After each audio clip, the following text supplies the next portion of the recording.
Everyone, সবাই কেমন আছো? আশা করছি সবাই খুব ভালো আছো। তো সবাইকে আরেকটি নতুন ভিডিওতে অনেক অনেক স্বাগত। আজকে আমি চলে এসেছি তোমাদের সামনে একটা রেসিপি করছি আর কি, আমি আমার মতন করে। যে পালক রাইসটা হয় না, যে গ্রিন কালারের একদম ভাতটা হয়, তো সেটাই বানাবো। তো তার জন্য আগে কিছু প্রসেসিং করে রেখেছি আমি, এখন শুধু বানাবো সেটাই তোমাদের সঙ্গে শেয়ার করছি। তো দেখো, প্রথমে একটা কড়াই বসিয়ে দিয়ে ওটার মধ্যে গোটা গরম মশলা, শুকনো লঙ্কা, জিরে ফোড়ন দিয়েছি। আর সেখানে পেঁয়াজ কুচিয়ে রেখেছিলাম, সেটাই দিয়ে দিলাম। তো পেঁয়াজটাকে হালকা করে ভালো করে ভেজে নেব। আর এর আগে আমি পালং শাকটা সেদ্ধ করে কাঁচা লঙ্কা রসুন দিয়ে পেস্ট করে রেখেছি, আর ভাতটাও রেডি করে রেখেছি। পরে জাস্ট শুধু এটাকে মেশাবো। তো এটা আমি এখানে এসে শিখেছি। আগে তো আমাদের বাঙালিরা তো এরকম খাবার খুব একটা খায় না, সচরাচর খায় না বললেই চলে। তো আমি এখানে এসে খেতে খেতে শিখে গেছি, ভালোই লাগে, খারাপ খুব একটা লাগে না।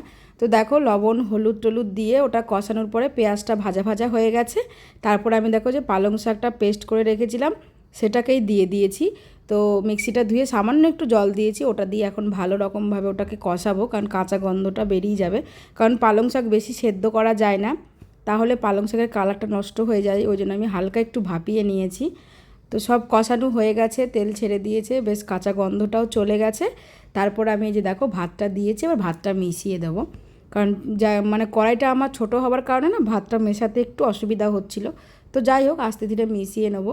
তো এটা তো আমাদের বাড়িতে সবাই খাবো, আমরা ছেলেও খাই। আর ছেলে তো এখানকার খাবার খেয়ে অভ্যস্ত হয়ে গেছে, ওর কোনো ব্যাপার না। তো দেখো, ভাতটা মেশানো হয়ে গেছে আর একদম গ্রিন হয়েছে ভাতটা, কি ভালো লাগছে খেতে। তো যাই হোক, কারা কারা এমন খাও অবশ্যই কমেন্ট করে বলবা। রেসিপিটা কেমন লাগলো সেটাও কমেন্ট করে জানাতে ভুলবে না। টাটা।